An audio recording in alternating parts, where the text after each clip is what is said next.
ડાંગ જિલ્લામાં ધોધમાર વરસાદી માહોલ જોવા મળી રહ્યો છે। અંબિકા, ગીરા, ખાપરી અને પૂર્ણા નદીમાં પૂરની પરિસ્થિતિ સર્જાઈ છે। વરસાદને કારણે અનેક માર્ગો પર પાણી ફરી વળ્યા। વઘઈ સાપુતારા સ્ટેટ હાઈવે પર પાણી ફરી વળતા માર્ગ અવરોધાયો છે। ગુજરાત અને મહારાષ્ટ્ર વચ્ચે વાહન વ્યવહાર ખોરવાયો। વરસાદને પગલે જિલ્લામાં શૈક્ષણિક કાર્ય બંધ રાખવા માટે કલેક્ટરની જાહેરાત।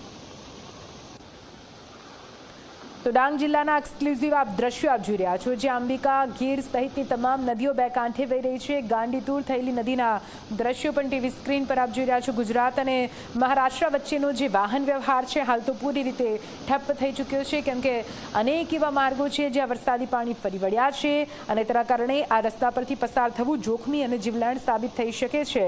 આ દ્રશ્યો આપ ડાંગના જોઈ રહ્યા છો, જ્યાં કુદરત સોળે કળાએ ખીલી ઉઠી છે, પરંતુ ત્યાં માનવી માટે આ વરસાદી પાણી સંકટ અને જીવલેણ લઈને આવી શકે છે, જીવલેણ બની શકે છે। તેને જોતા હાલ તો કલેક્ટરે પણ આ મામલાને લઈને જાહેર કરી દીધો છે પરિપત્ર, જેમાં આ માર્ગનો ઉપયોગ ન કરવા માટે લોકોને કહી દેવામાં આવ્યું છે।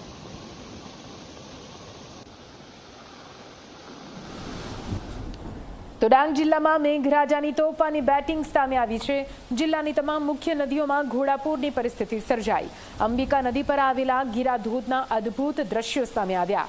ધોધમાં પાણીનો પ્રચંડ પ્રવાહ જોવા મળ્યો। પ્રવાસીઓની સુરક્ષાને ધ્યાનમાં રાખી તંત્રએ પ્રતિબંધ મૂક્યો છે। લોકોને નદી, ધોધ અને નીચાણવાળા વિસ્તારોમાં ન જવા માટે અપીલ કરવામાં આવી।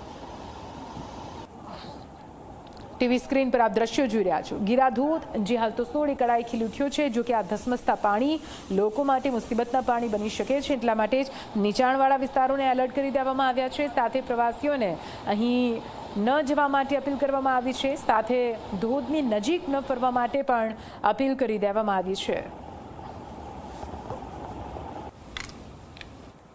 ડાંગ જિલ્લામાં જે વરસાદ છે, વરસાદની બ્રેક ફેલ થઈ હોય એવું લાગી રહ્યું છે, કારણ કે સતત દ્રશ્ય પણ તેવા સામે આવી રહ્યા છે। ખાસ કરીને વાત કરીએ તો ડાંગ જિલ્લામાંથી જે પસાર થતી નદીઓ છે, નદીઓ ગાંડીતુર થઈ છે, બે કાંઠે વહેવા લાગી છે। ત્યારે ખાસ કરીને જો વાત કરીએ તો જો વઘઈ નજીક જે ગીરાધોધ આવ્યો છે, તે ગીરાધોધ પણ પોતાના રૌદ્ર સ્વરૂપમાં આવી ગયો છે અને બે કાંઠે વહેવા લાગ્યો છે। આપ સીધા દ્રશ્યમાં પણ G24 કલાકના ટેલિવિઝન સ્ક્રીન પર જોઈ શકો છો।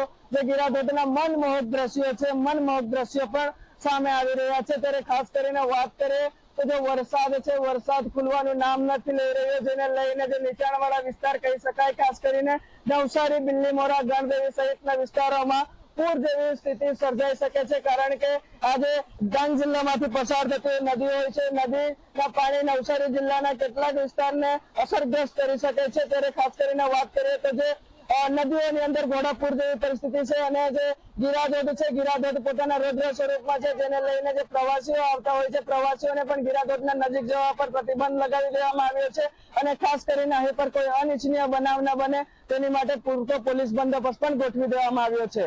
નિશાંત મહાકાલ, જી મીડિયા, ડાંગ।